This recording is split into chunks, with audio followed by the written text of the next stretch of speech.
नमस्कार, बहुत स्वागत है आपका स्वदेश न्यूज में। मैं हूं आपके साथ अंशु शर्मा। आप देख रहे हैं नापाक चाल।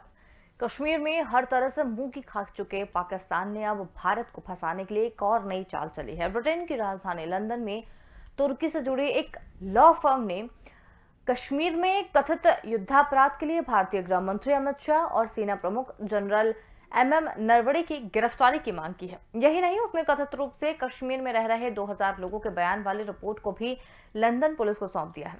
उनका दावा है कि भारत की ओर से कश्मीर के लिए किए जा रहे युद्धापराध और हिंसा का सबूत है। क्या है पाकिस्तान की नई चाल और इससे कूटनीति पर कितनी कामयाबी मिलेगी, इसी पर हम चर्चा शुरू करेंगे। चर्चा शुरू करने से पहले आपको बता दें कि भारतीय सेना मंत्रियों और वरिष्ठ अधिकारियों के खिलाफ की गई शिकायत को लंदन पुलिस के युद्धापराध की जांच करने वाली यूनिट को भी दिया गया है। लॉ फर्म ने लंदन पुलिस से भी कश्मीर में कथित भारतीय अपराधों की जांच करने की मांग की है और इस रिपोर्ट में कथित नरसंहार और मानवाधिकार उल्लंघन का भी जिक्र किया गया है। लेकिन पाकिस्तान की ओर से बढ़ावा दिए जाने वाले सीमा पार आतंकवाद पर पूरी तरीके से शांत है, जिस पर law firm Stoke White International ने ये याचिका दाखिल की है। उसके इस्तांबुल और लंदन में कार्यालय है। पिछले साल इसी लॉ फर्म ने यूएई और सऊदी अरब के खिलाफ यमन में युद्धापराध करने के लिए याचिका दाखिल की थी। आपको ये भी बताते चलें कि पाकिस्तान तुर्की के साथ लगातार अपनी दोस्ती को बढ़ा रहा है। एर्दोगान के नेतृत्व में तुर्की की इस समय खुद को क्षेत्र में नया खलीफा बनाना चाहता है और इसमें पाकिस्तान की मदद वो ले रहा है। तुर्की के राष्ट्रपति एर्दोगान बार बार कश्मीर पर पाकिस्तान की ओर से बोल रहे हैं और वहीं भारत की साइप्रस के मुद्दे पर तुर्की का समर्थन नहीं करता है। ब्रिटेन के पास जिनेवा कानून 1957 के तहत युद्धापराधों की जांच के लिए वैश्विक न्यायाधिकार है और इसी का तुर्की और पाकिस्तान फायदा उठाना चाहते हैं। तो क्या है पाकिस्तान की नापाक चाल, इसी पर हम बातचीत करेंगे। ब्रिटेन में किस तरीके से शिकायत दर्ज कराई है और तुर्की को किस तरीके से बलि का बकरा बनाकर कश्मीर के मुद्दे पर एक बार फिर बोलने की फिराक में पाकिस्तान है, इसी पर आज हम बातचीत करेंगे। दो मेहमान चर्चा के लिए हमारे साथ इसमें जुड़ गए हैं, जिसमें विदेश मामलों के जानकार अभिषेक खरे जी हमारे साथ में हैं और अमरदीप त्यागी रक्षा विशेषज्ञ हमारे साथ में है। आप दोनों का ही बहुत स्वागत है।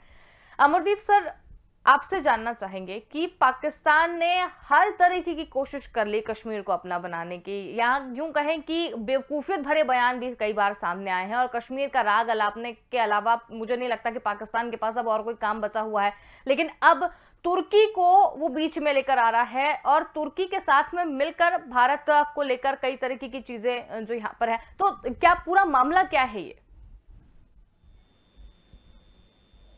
कि पाकिस्तान के पास कोई और मौका नहीं है। दूसरे, पाकिस्तान में स्पेशली जो इमरान खान गवर्नमेंट है उसका खुद का अस्तित्व जो है खतरे में है। पाकिस्तान की जनता उनसे खुश नहीं है।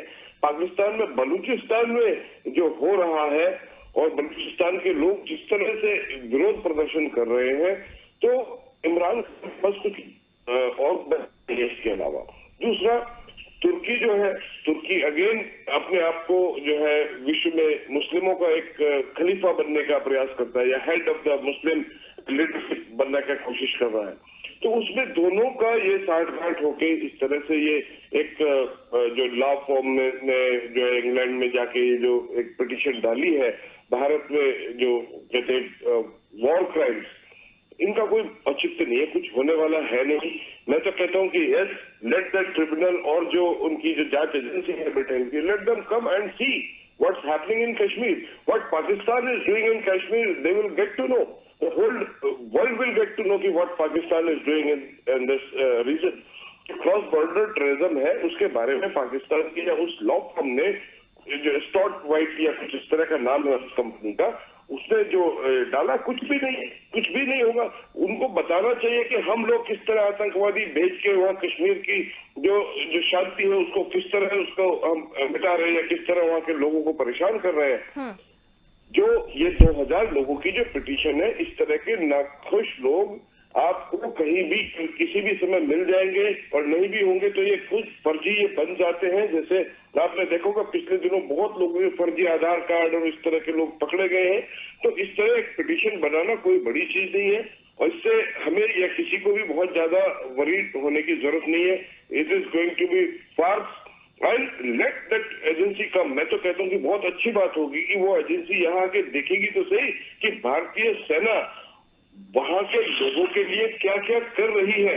कितनी वहां के लोगों को मदद पहुंचा रही है। आवाम के लिए भारतीय सेना के जो है जो दरवाजे बिल्कुल खुले हुए हैं।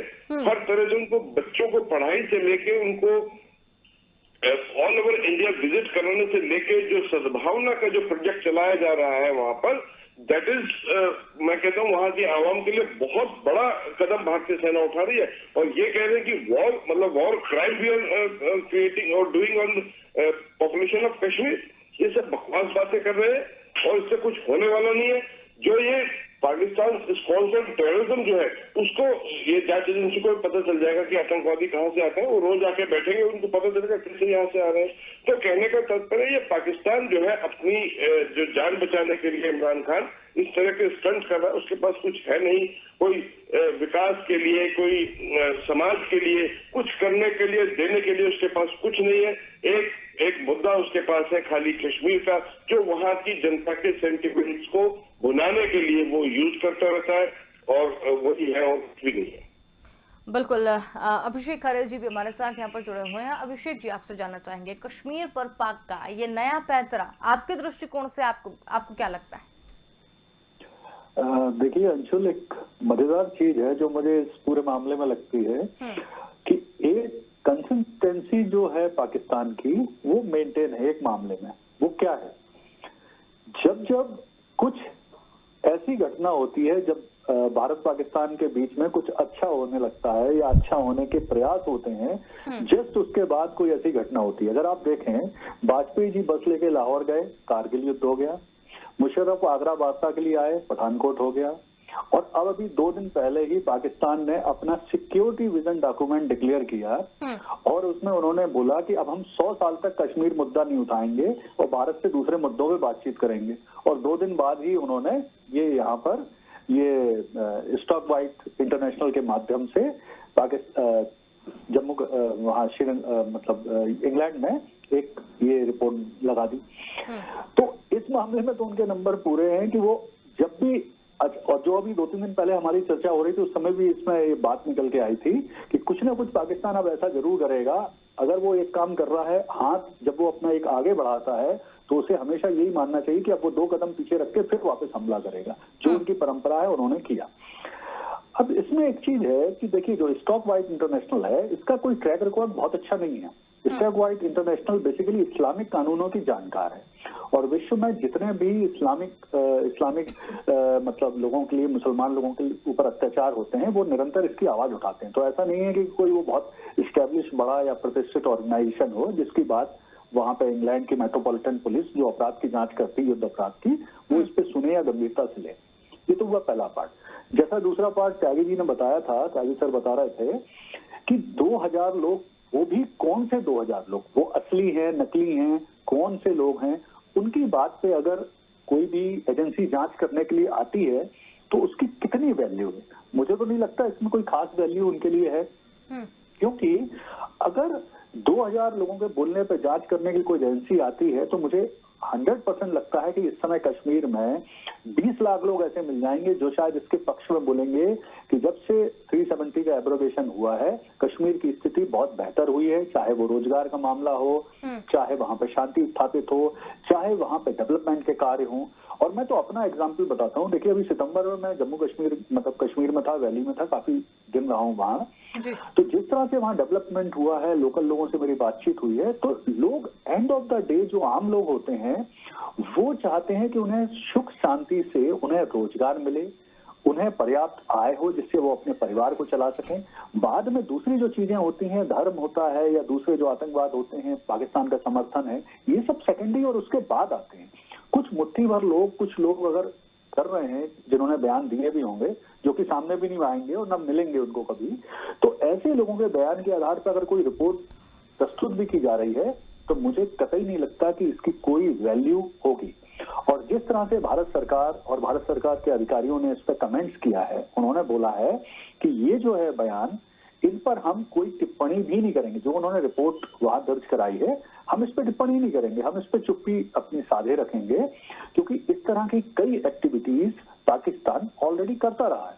अगर हम थोड़ा सा पहले भी जाएं, तो अगर 5 अगस्त 2019 से जिस तरह से पाकिस्तान ने इस मुद्दे को पहले यूएनओ में उठाया, फिर उसके बाद जो इस्लामिक संगठन है OIC है उसमें उठाया, लेकिन कहीं भी उनको कोई पर्याप्त ना तो समर्थन मिला, ना ही वो कोई इसके बारे में विशेष तौर पर इस्लामिक देशों से समर्थन ले पाए, UN से समर्थन ले पाए।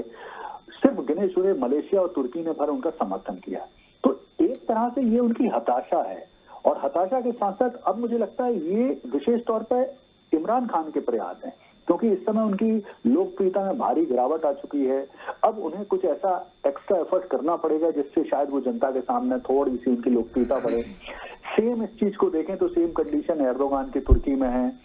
तुर्की की इकोनॉमी खराब है, लीरा की हालत खराब हुई जा रही है, वो गिरता ही चला जा रहा है, उनकी लोकप्रियता में भी कमी आई है। तो मुझे लगता है ये दोनों जो चोरचे और मौसेरे भाई हैं, इनने मिलकर भारत के खिलाफ ये फिर कोशिश कर रहे हैं, जिसका मुझे लगता नहीं कोई खास फर्क पड़ेगा। और इस तरह के जो प्रयास हैं पाकिस्तान के, तुर्की के, ये एफर्ट डाल पाएंगे किसी भी तरह से, मुझे नहीं लगता। अंशुल। बिल्कुल। अमरदीप सर, अगर बात की जाए जिस तरीके से इन्होंने एक याचिका के दम पर ये बात कही है, या हो सकता है कि अपनी आवाम का ध्यान भटकाने के लिए उन्होंने ये सब किया हो, लेकिन भारतीय गृह मंत्री और सेना प्रमुख की गिरफ्तारी की मांग की है, और ये भी कहा जा रहा है कि 2000 लोगों की बयान वाली जो लिस्ट है वो भी वहां पर पहुंचाई है। तो क्या इससे डरने की जरूरत है? देखो अंशुल जी, मुझे तो वास्तव में हंसी आती है कि भारत के गृह मंत्री और चीफ ऑफ आर्मी स्टाफ को अरेस्ट करने की डिमांड ये कर रहे हैं।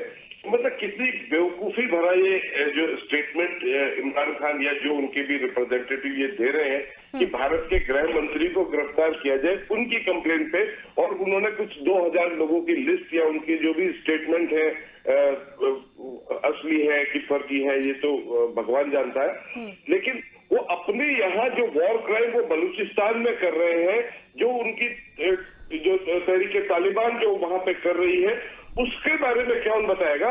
वहां पे देखिए ना वहां पे क्या हाल हो रहा है। वहां पे जो बलूचिस्तान के लोग हैं किस तरह उनको प्रोसिक्यूट किया जा रहा है, उनके बारे में नहीं पता चलता इनको, या उसके बारे में रिपोर्ट नहीं देते।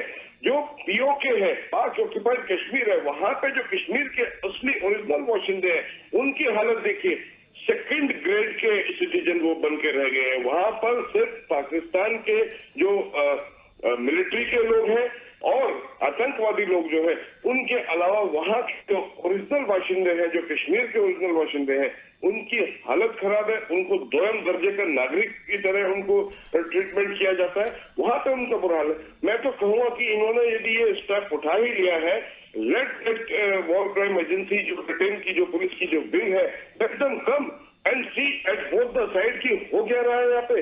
ये दूध का दूध पानी का पानी हो जाएगा, असलियत सारे विश्व के सामने आ जाएगी, पाकिस्तान की असलियत खुल के आ जाएगी। वो डेली जो है पाकिस्तान के बॉर्डर से इन्फिल्ट्रेशन होती है, उनको पता चल जाएगा ये क्या हो रहा है। तो मैं तो चाहता हूं, मतलब पर्सनल मेरी ओपिनियन है कि इन्होंने ये जो कदम उठाया है उसमें वो एजेंसी यहाँ पे आके देखे और उनको हकीकत पता चल जाए कि जो कश्मीर के मुसलमानों पे भारतीय सेना कौन से अत्याचार कर रही है, या वहां मस्जिदों में किस तरह या मस्जिदों को क्या नापाक कर रही है, उनको पता चल जाएगा। यहाँ पे भारतीय सेना जो है धर्मनिरपेक्ष ऑर्गेनाइजेशन है, यहाँ पे सब धर्म बराबर है, और जिस तरह यहाँ पे मंदिर, मस्जिद, गुरुद्वारा, चर्च भारतीय सेना की परंपरा है, ऐसा आपको विश्व में कहीं किसी दूसरी सेना में देखने को नहीं मिलेगा।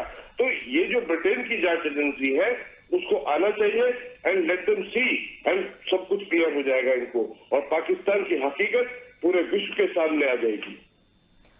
बिल्कुल अमरदीप सर, लेकिन जिस तरीके से युद्धापराध की यहाँ पर बात की जा रही है और तुर्की की मदद भी यहाँ पर की जा रही है, लेकिन एक चीज़ जो है वो निकलकर सामने आ रही है कि जनेवा कानून 1957 के तहत इन लोगों ने कुछ किया है। तो ये जनेवा कानून 1957 था क्या, किस तरीके से उसकी आड़ लेकर ये जो सारी चीजें की जा रही है? नहीं, सवाल आड़ लेकर नहीं है। देखिए ऐसा है, जैसे कहीं ना कहीं किसी भी को कुछ ना कुछ रिस्पॉन्सिबिलिटी संभाली गई।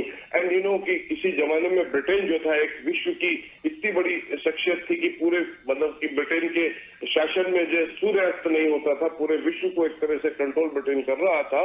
तो उस तरह की एक रिस्पॉन्सिबिलिटी ब्रिटेन की सरकार को, ब्रिटेन की जो पुलिस की एक विंग थी, उनको ये जिम्मेदारी दी गई। जिस तरह जैसे जिनेवा में जो ये अपने इंटरनेशनल हेडक्वार्टर्स हैं, यूएनओ का हेडक्वार्टर न्यूयॉर्क में है, या इस तरह की रिस्पॉन्सिबिलिटी जैसे दी जाती है, उसी तरह से ब्रिटेन को ये जिम्मेदारी दी गई है। Let them see, it's a independent organisation, it is not under, UN का एक ऑर्गेनाइजेशन के अंडर में ये काम करता है। ऐसा नहीं कि वो एक देश के लिए काम कर रहा है, ये पूरे ऑर्गेनाइजेशन के लिए काम करता है और इंडिपेंडेंट निष्पक्ष तौर पर ये काम करेगा। तो ऐसा उससे कोई डरने वाली बात नहीं कि या ब्रिटेन को भी समझ में आता कि ये लोग यहाँ पे क्या कर रहे हैं, इस क्षेत्र में किस तरह अशांति का माहौल बना रहे हैं। तो ऐसा नहीं है कि ब्रिटेन के पास, जो ब्रिटेन की जो पुलिस है उसके पास ये पावर है, दैट डजंट मीन कि वो एक देश की पावर है। ये एक ऑर्गेनाइजेशन के लिए, इंटरनेशनल ऑर्गेनाइजेशन के अंडर में ये अथॉरिटी है, और जिस अथॉरिटी के तहत उनको ये जिम्मेदारी सौंपी गई है कि इस तरह की वो जांच कर सकते हैं। बिल्कुल। अभिषेक जी, भारत पर युद्धापराध का आरोप लगा रहा है पाकिस्तान। युद्धापराध के आरोप से क्या तात्पर्य है पाकिस्तान का, मतलब क्या कहना चाह रहा है वो? पहले मैं आपको थोड़ा सा जिनेवा कन्वेंशन के बारे में बताऊं जी। 1957 में जिनेवा कन्वेंशन साइन किया गया था, सेकेंड वर्ल्ड वॉर के बाद। सेकेंड वर्ल्ड वॉर में बहुत सारे देशों के द्वारा, बहुत सारे देशों के खिलाफ, बहुत सारे सैनिकों के खिलाफ युद्ध अपराध किए गए थे। युद्ध अपराध का अर्थ होता है कि वो स्थान, वो देश या वो क्षेत्र जहां पे युद्ध चल रहा हो और उसमें एक देश के द्वारा, एक सेना के द्वारा दूसरी सेना या दूसरे सेना के द्वारा किसी नागरिकों के खिलाफ कुछ अपराध किए जाएं। तो ये है जिनेवा कन्वेंशन। उसके बाद बनाया गया जिसमें एक क्लॉज रखे गए कि किसी भी सेना के द्वारा किसी भी विवादास्पद या युद्धग्रस्त क्षेत्र में किसी तरह का अत्याचार नहीं होगा।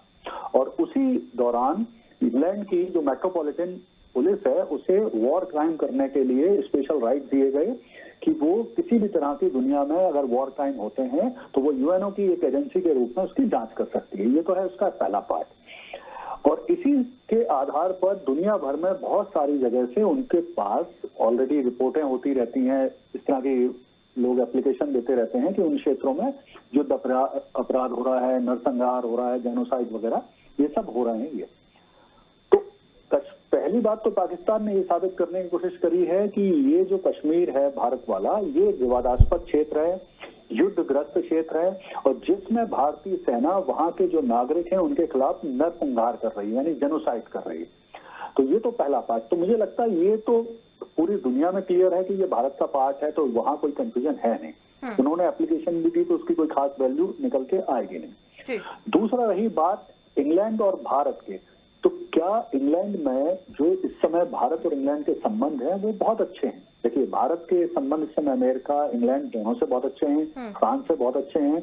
तो इन संबंधों का भी असर जब कोई भी संस्था जो किसी देश में स्थित हो, उस देश के सरकार के अंतर्गत काम कर रही हो, भले वो इंडिपेंडेंट हो इस समय, मतलब जांच करते समय वो यूएनओ की बॉडी के रूप में करे, लेकिन काफी फर्क पड़ता है। और दूसरा, ऐसा नहीं है कि इंग्लैंड एक ऐसा देश नहीं है कि उसे भारत पाकिस्तान संबंध के बारे में पता ना हो, क्योंकि देन तो उन्हीं की है, तो उन्हें तो और बेहतर तरीके से संबंधों की जानकारी है। दूसरा, जो स्थिति है, भारत जिस तरह से मानवाधिकार का सम्मान करता है, पाकिस्तान का ट्रैक रिकॉर्ड ही खराब है मानवाधिकार के मामले में।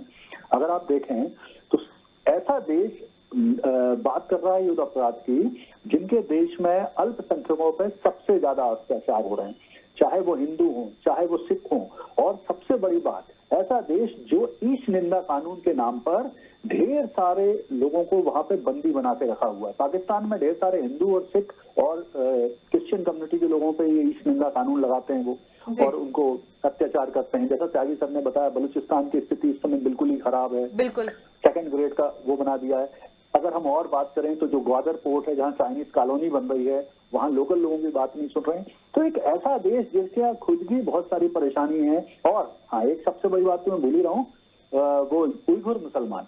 ये इमरान खान दुनिया के वो लीडर बनना चाह रहे हैं, मुसलमानों के लीडर बनना चाह रहे हैं, और जो चाइना की उइघुर प्रॉब्लम है उसके बारे में ये बोलते हैं हमें पता ही नहीं है वो क्या है, ऐसी कोई प्रॉब्लम ही नहीं। तो ऐसा एक देश, जब दूसरे देश जिसका ट्रैक रिकॉर्ड बहुत शानदार है, विशेष तौर पर मानवाधिकार के मामले में, वो इस तरह की शिकायत देता है, तो मुझे लगता है कि ना तो जो इंग्लैंड की मेट्रोपॉलिटन पुलिस है वो कोई इसको सीरियसली लेने वाली है। हाँ, और जैसा त्यागी सर कह रहे हैं कि अगर जांच करने आ जाए तो और अच्छा, दूध का दूध पानी का पानी हो जाएगा। जहां 2000 लोगों की रिपोर्ट है वो 2000 मिलेंगे नहीं, लेकिन 20 लाख लोग मिलेंगे जो इसके पक्ष में बोलेंगे कि बहुत अच्छा माहौल है, रोजगार मिल रहा है, भारत ने बहुत बढ़िया किया।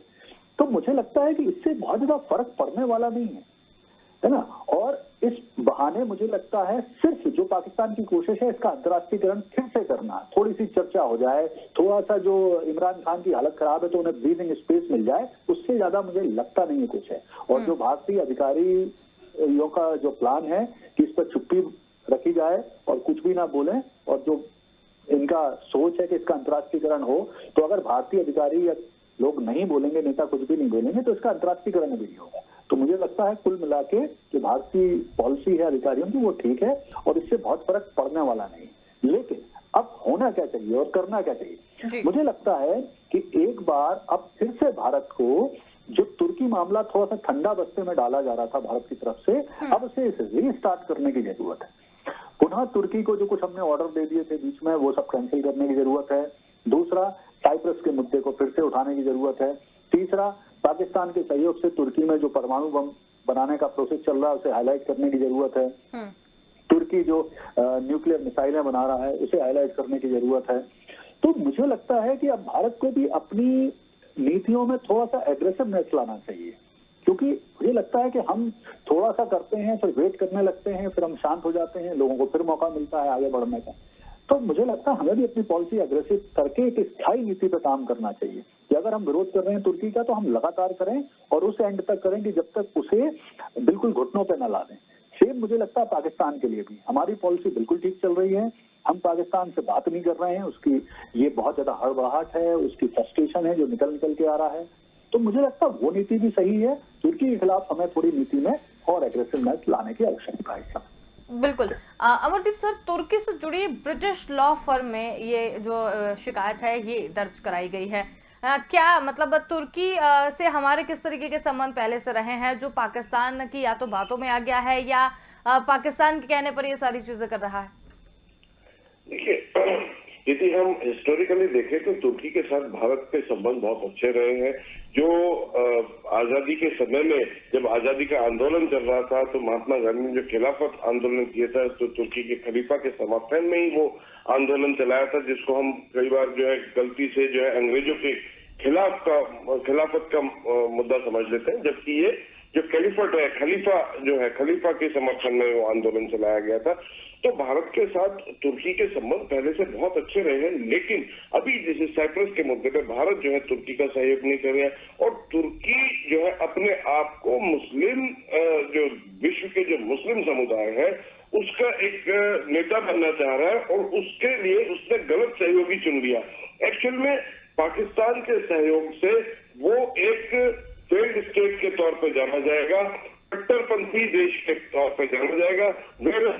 आज की डेट में मुसलमानों को और नर्म जो लीडर की आवश्यकता है जो एक मुसलमानों की एक अच्छी छवि प्रदर्शित कर सके, जबकि आज की डेट में पाकिस्तान के रवैये से पूरे विश्व में मुस्लिमों को एक आतंकवादी के तौर पर देखा जा रहा है, जो मुस्लिम समुदाय के लिए गलत है। और इस तरह तुर्की का उसके साथ जुड़ जाना तुर्की के लिए भी गलत है।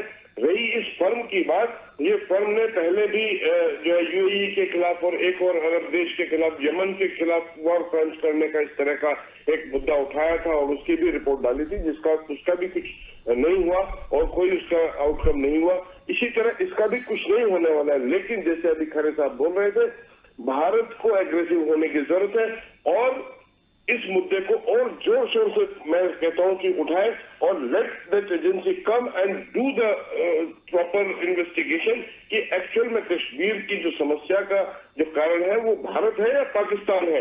पाकिस्तान ने यहाँ की शांति भंग की हुई है भारत ने। और जो पीओके का मुद्दा है उसको भी उस लेवल पर उठाया कि पीओके के जो नागरिक है वो भारत में जो रहने वाले कश्मीरी है उनके मुकाबले उनकी हालत ऐसी है और पीओके को वापस जो है भारत से जोड़ा जाए। इस तरह का मुद्दा इंटरनेशनल लेवल पर उठाना चाहिए और उस तरह का दबाव पाकिस्तान के ऊपर बनाना चाहिए जिससे कि पाकिस्तान को समझ में आए कि भारत को इस तरह की जो बातों में घसीटने का जो नतीजा क्या होगा। तो इस तरह का हमें ध्यान रख के और अगेंस्ट पाकिस्तान ये कार्रवाई हमें इंटरनेशनल लेवल पर करनी चाहिए। बिल्कुल बहुत ही अच्छी जानकारी आप दोनों ने ही दी। समय निकालकर आप हमारे साथ जुड़े और इस पूरी चर्चा में शामिल हुए, उसके लिए बहुत धन्यवाद। तो यहाँ पर हम बात कर रहे थे पाकिस्तान की एक और नई चाल की। तुर्की के साथ मिलकर एक नई साजिश पाकिस्तान कहीं ना कहीं रच रहा है। भारतीय गृह मंत्री और सेना प्रमुख की गिरफ्तारी की मांग कर रहा है। ब्रिटेन से अमित शाह और एमएम नरवणे की गिरफ्तारी की मांग पाकिस्तान ने की है और तुर्की से जुड़ी ब्रिटिश लॉ फर्म ने यहाँ पर शिकायत जो है दर्ज कराई है। लेकिन ये भी आपको बताते चले कि कश्मीर में कथित युद्ध अपराध के लिए ये गिरफ्तारी की मांग की गई है। हालांकि ये बहुत बेवकूफियत भरा कदम पाकिस्तान का माना जा रहा है। भारत के लिए जिस तरीके की बात यहाँ पर कही गई है उसका इन सब चीजों से कोई लेना देना नहीं है। फिलहाल के लिए इतना ही। देखते रहिए स्वदेश न्यूज, क्योंकि सबसे पहले देश।